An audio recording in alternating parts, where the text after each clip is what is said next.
I used to think paint was scary, like final, permanent, serious. Pencil felt safe, erasers existed, paint felt like a commitment, and gouache. Everyone online made it look effortless, creamy, confident. Meanwhile, I was over here thinking, if I mess this up, that's it. I've ruined everything. If you're nodding right now, hi, you are exactly who I'm talking to. I'm Chantel, and I make cute how to draw books and cozy coloring books for people who love art but feel intimidated by it. And today I want to tell you about a story, not a polished success story, but a gentle, real one about learning how to paint pet portraits in gouache. And if you're a total beginner and terrified of comparison, then this one might be for you. This story starts the same way a lot of other art journeys do, wanting something more. I didn't wake up one day thinking I'm going to paint pet portraits in gouache now. It was quieter than that. I just wanted my art to feel warm again. Somewhere along the way, scrolling through perfectly lit studios and flawless paintings online, I'd convinced myself that real artists didn't struggle. That if my sketch wasn't amazing immediately, I was behind. That paint was for people who already knew what they were doing.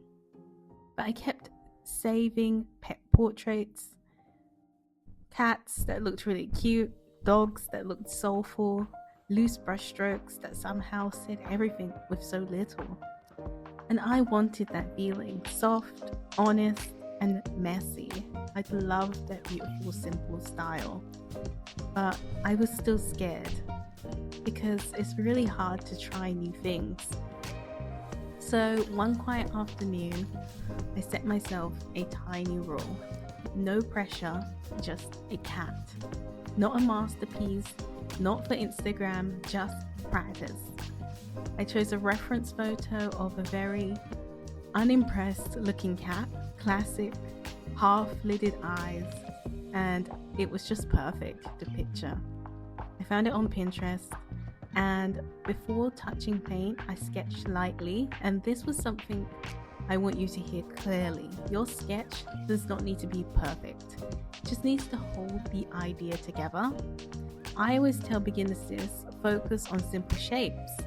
Circles for the head, soft triangles for the nose, ovals for the eyes. Because when you break things down, your brain relaxes. You're not drawing a cat, you're arranging friendly little shapes, and you're just doing a paint by numbers or a coloring book. And this is something I leaned on hard when creating my How to Draw Cute book, because confidence comes with simplicity, and honestly, the same mindset works for painting. So then came the paint. I activated my gouache with water. I got a new set for Christmas. It's the Humi jelly paints, and I was so excited to use them. I thought of every single artist online who made this look easy using these paints. Their colors were perfect, their edges were intentional, their confidence was loud, and comparison is sneaky like that. It doesn't shout, it whispers. You're doing it wrong. This doesn't look like theirs. Why even try? So I paused. I reminded myself, they've painted hundreds of these. I'm painting one. That thought alone softened something in me. It made me think about how I needed to practice.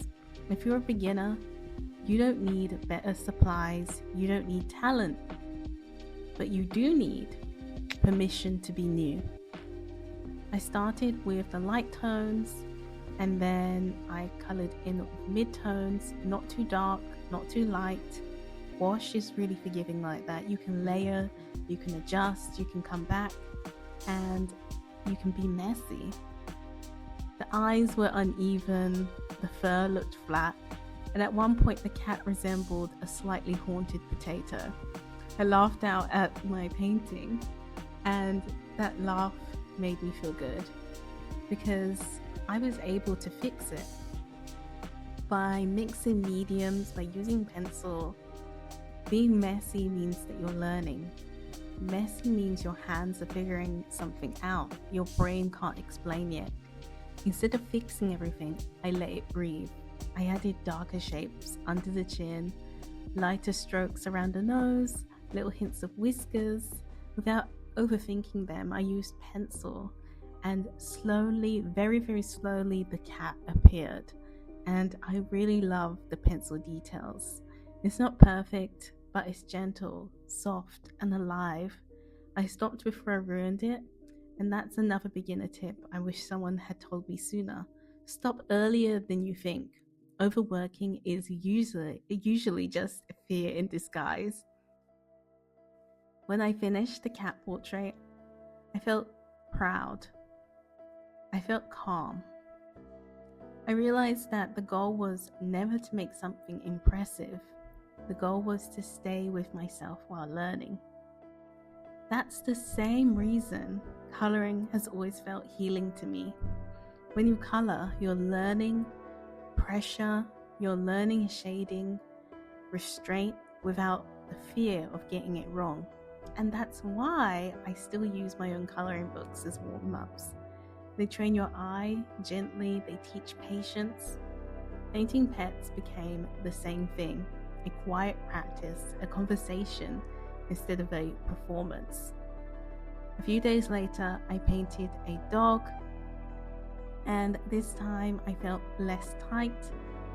I sketched faster, I trusted myself more, still scared, but softer about it. Dogs are different. More structure, longer snouts, expressive eyes that can go wrong very fast if you overthink them. I didn't chase detail, I focused on the character really.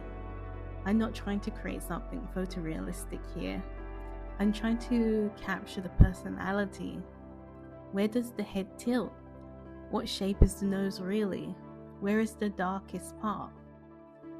This is where mindset matters more than technique. You're not copying a photo, you're translating a feeling, and you're allowed to translate it in your own way. And that's what I learned, that my dog painting wasn't perfect either. It was messy, it was really new, but here's what changed. I wasn't scared of the mess anymore. I trusted that every painting, even the awkward ones, was teaching me something. I trusted that repetition would do what confidence couldn't yet. And I want that for you. So if you're scared to paint, start small, start cozy. Start with a cat that looks a little bit weird. Let your dog portrait be soft instead of impressive. Draw first, simplify, paint gently, and stop early. Repeat these ideas like a mantra. And if you want support tools, gentle ones, I put my How to Draw Cute book and my coloring books in my shop for that exact reason. But not to make you better overnight, but so you can keep creating when motivation dips. You don't need to be fearless to make art. You just need to keep showing up kindly for yourself. Messy is allowed here. Slow is allowed also. And you're doing better than you think. Now, if you've enjoyed this, then make sure to hit the subscribe button because I would love to see you more around here.